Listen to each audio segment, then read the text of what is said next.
We're not quite at the turn yet. We're at hole number 7. Let's talk about the Ryder Cup with Pars and Pours.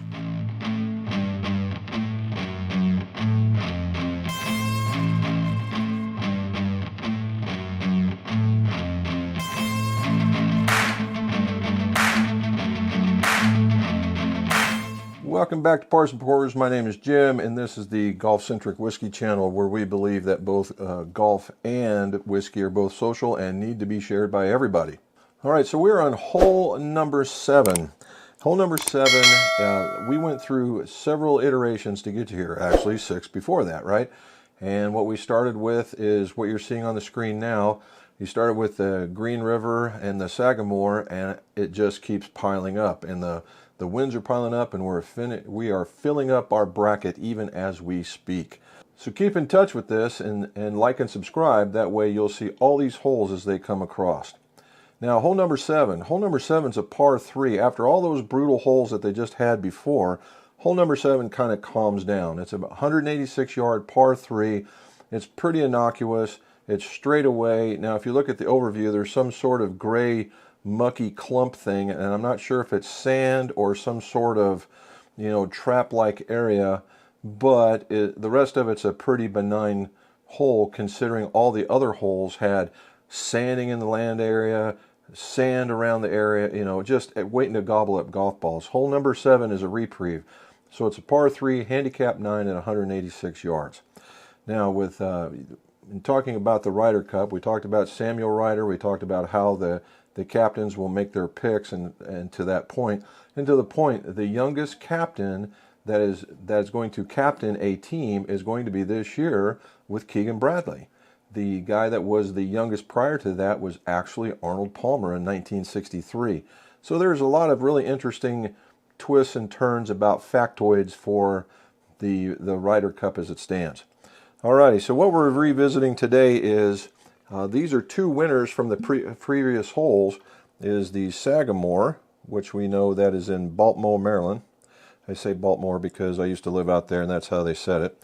This is a American Whiskey Rye, Sagamore Spirits, Cask Strength, batch 13 AE, bottle 1172, and bottled by TM. And it is 112 proof. All right. On the other side, we have somebody that we never thought would actually make it like this, but we have Minor Case. Minor Case is a limestone branch product, and it is a sherry cask finish coming in at 90 proof, and it is a straight rye whiskey as well. All right, so a little bit about both of these. Sagamore is a Maryland distillery, obviously from Baltimore, and they've been doing their business for quite some time. In fact, if you get to see some pictures from their website, it's very clean. There's a lot of history to be seen. A very nice setup. The Cask Strength Rye is one of their more well-known products, but they also have a couple of, like a double oak product out there that people tend to like. On the Limestone Branch, this is a very popular rye whiskey based on its price because it's in that $35 to $40 range, or $30 to $35 range. But the flavor is pretty doggone good. Now they're offering a Cask Strength. It's right back here. I gotta tell you, it's pretty doggone good. Limestone Branch is also known for their Yellowstone product, and the Yellowstone product you see up here nationwide. So let's get to this. Again, 3 points, much like the Ryder Cup, going to 14.5 and you win. 1 point per hole. There's going to be the nose, it's going to be the palate, and it's going to be the uniqueness. Now, it's going to be kind of tough here on the uniqueness call because neither one, although Sagamore has a lot of history, there's a lot we just don't know about them. So let's get started. All right, we just poured it. Give it a little bit of a swirl, get some air in it. Let it coat the glass.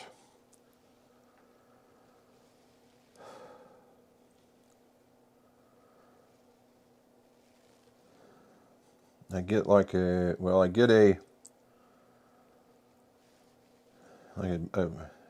it's almost like a very, very light root beer candy, like a hard candy kind of smell. Then the rye grain is in there. And it's like a red hard candy-ish kind of color. It's not massively sweet, but that's what I pick up on it. Again, let's give this one the swirl. We're going to give that glass.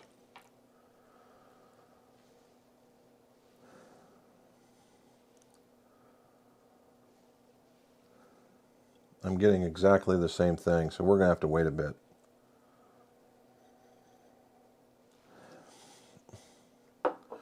Yeah, give me a minute here. A few moments later. Alrighty, so the first nose didn't turn out very well. They were both the same. I don't know if we just didn't allow them to rest long enough, because we've opened up the bottles and we've drank out of them. We think that you would get a pretty decent setup. So I let them set just a few more minutes, and let's get to this.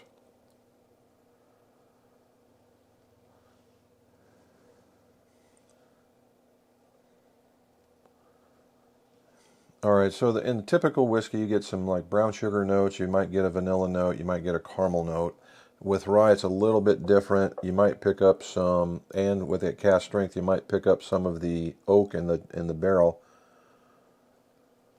And then this one, I'm still getting it's not so much as the hard candy flavor anymore, but I'm picking up the rye spice, and there's this almost cinnamon sweetness kind of coming off of it. Now this one's tamed down just a little bit. Now I'm picking up the sherry of the sherry oak cask, or the sherry finish cask, and maybe just a hair sweeter. So they're very, very, very close. They're very, very, very close. All right, let's do a palate. To your health. The first one, I'm not going to gauge. That's always the first one of the day. And we're going to let that one set and get acclimated. But I can tell you, you can taste the rye right now.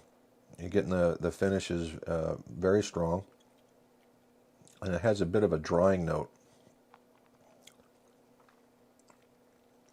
All right, now that we've been through it, let's do it. Yeah, the rye is starting to come through now that we've had this. It's not as sweet as it once was.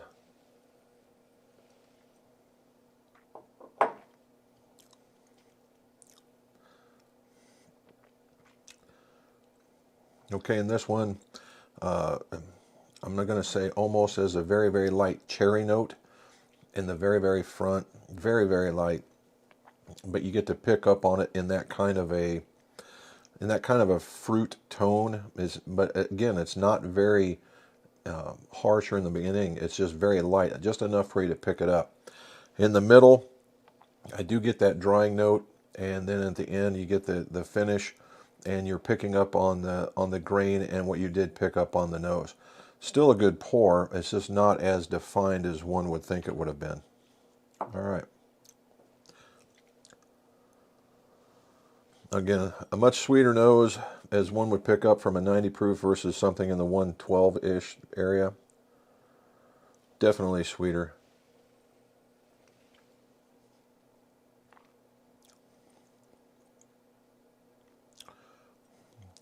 So today must be the day of drying note day. Normally I don't get that and it could be from trying to get the water away. So again, one of the first sips of the day once you reclaim your palate.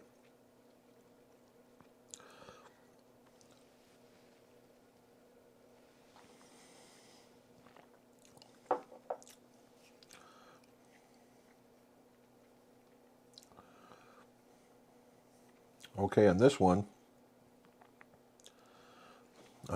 it has just as much of a punch on the front as the Sagamore does. A little bit more caramel now.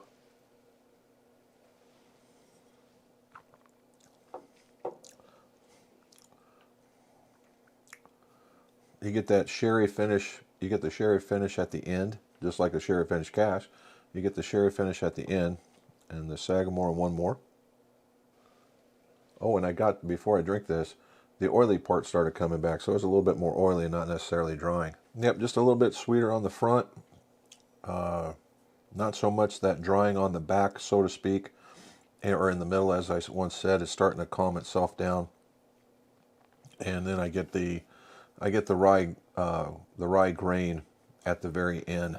Okay, so what do we do after all this? So after clearing the palate and clearing the nose and clearing all that stuff, the Sagamore comes off as exactly what you think, a cask strength, upper proof type rye whiskey. And when it's a rye whiskey and a straight rye whiskey, you're going to get a slight amount of sweetness.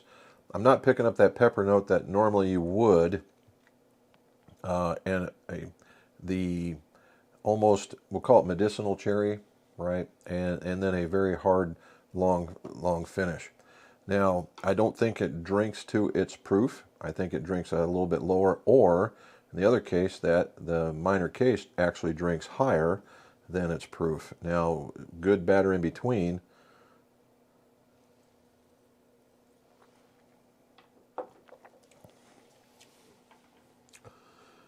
So when it's all said and done, again, I've done this in the past, does it drink like it noses?